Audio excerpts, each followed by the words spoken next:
তার পাশে কিচেনের লাগোয়া দুটোরই টালির চাল, ভাঙাচোরা অবস্থা। পরের দিন শনিবার ছিল মেঘলা দিন। সন্ধ্যায় টিপটিপ করে বৃষ্টি শুরু হলো। রাত 8টা নাগাদ বৃষ্টিটা বেশ বেড়ে গেল। তখন অবশ্য লোডশেডিং এর বালাই ছিল না। বৃষ্টির রাতে আড্ডাটা জমেছিল ভালোই। ঘরের ভেতর গুচ্ছ গুচ্ছ আড্ডা, একখানে তাস, একখানে ক্যারাম, একখানে দাবা বসেছে এবং তাদের ঘিরে আরো অনেকে বসে রয়েছে। আমি, নরেন, কামাল, লালু আর তারাপদ ক্রিকেট নিয়ে তুলকালাম তর্ক করছি। এক ফাঁকে কখন তারাপদ উঠে গিয়েছিল। হঠাৎ সে দৌড়ে ঘরে ঢুকলো, মুখে উত্তেজনার ছাপ, চোখ দুটো বড় হয়ে উঠেছে। বলল, এই শিগগিরায় দেখে যা, তোরা দেখে যা। খেলায় যারা মশগুল তারা লক্ষ্য করলো না। আমরা চারজন গল্প থামিয়ে তারাপদর পিছন পিছন উঠোনের দিকে বেরোলাম। ঝমঝম করে বৃষ্টি হচ্ছে। রাস্তার মিটমিটে আলোর একটু ছটা এসে বাড়িতে ঢুকছে।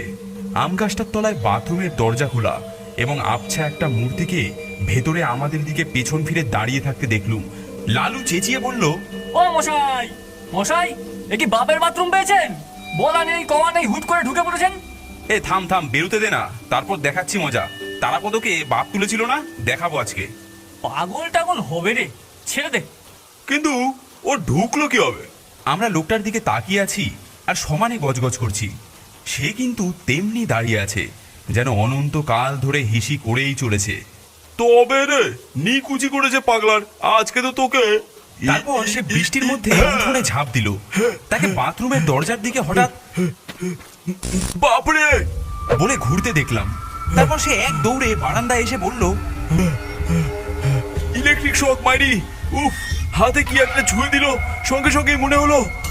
সে ডান হাতটা বাঁ হাতে ডলতে ডলতে ঘরে গিয়ে ঢুকলো। কিন্তু আশ্চর্য, বাথরুমের ভেতরের আবছা মূর্তিটা আর নেই। আমরা হতবুদ্ধি হয়ে দাঁড়িয়ে আছি। তারাপদ ডাকে সম্মতি ফিরে পেলাম। কিন্তু আড্ডা আর জমল না। 20 বছর আগে তখন আমাদের শরীর ও মনে যৌবনের উত্তাপ তীব্র। সবটাতেই বেপরোয়া হয়ে ঝাঁপিয়ে পড়ার ঝোঁক এবং ক্ষমতা দুই আছে। কেউ কেউ সেই রোগা কালো রহস্যময় লোকটিকে জব্দ করার জন্য ফন্দি ফিকির আটতুম, কিন্তু অন্য কোনো দিন তাকে দেখা যেত না। ঠিক শনিবার রাত 8টা থেকে 10টার মধ্যে কোনো এক সময় তার আবির্ভাব ঘটত বাথরুমেতে। আমরা তাড়া করে সেদিকে ছুটে যেতাম, কিন্তু পৌঁছে গিয়ে দেখতাম সেখানে কেউ নেই। আরও কয়েকটা শনিবার কাটিয়ে ব্যাপারটাতে আমরা অভ্যস্ত হয়ে পড়লাম এবং আর কোনো কৌতূহল রইল না তার সম্পর্কে। এই পুরনো একতলা বাড়ির টিকটিকি, ইঁদুর অথবা আরশোলার মতোই সে রয়ে গেল। শুধু তারাপদ বলতো, লোকটা আমাকে কিন্তু কথা বলে, গালাগালি দেয়। কিন্তু তারাপদর এই কথাটায় আর আমরা আমল দিতাম না।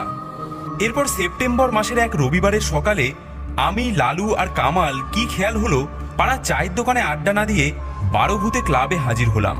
রবিবারের সকালে ক্লাবে অবশ্য কেউ কেউ আসতো, তবে আড্ডা জমতো বিকেল থেকে।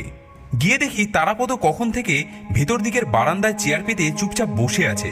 কেমন উস্কো খুস্কো চেহারা, চোখ দুটো লালছে। অবাক হয়ে বললাম, কি ব্যাপার তারাপদ? তারাপদ একটু হাসলো। জানিস, আজ রাতে এখানেই কাটিয়েছি। সে কি? ইচ্ছে করেই লোকটার সঙ্গে একটা বোঝাপড়া করার দরকার ভেবেছিলুম। হয়েছে তো বোঝাপড়া। হয়েছে, কিন্তু এন্ডটা খুব ট্র্যাজিক রে, তাই মনটা খারাপ। বিয়ের পর তুই মাইরি এত গুলবাজ হলি কেন বলতো? বিশ্বাস কর, বাজে কথা বলার অভ্যাস আমার নেই। যা বলছি সব সত্যি। বেশ, বল কি হয়েছে? তারাপদ তার অভিজ্ঞতা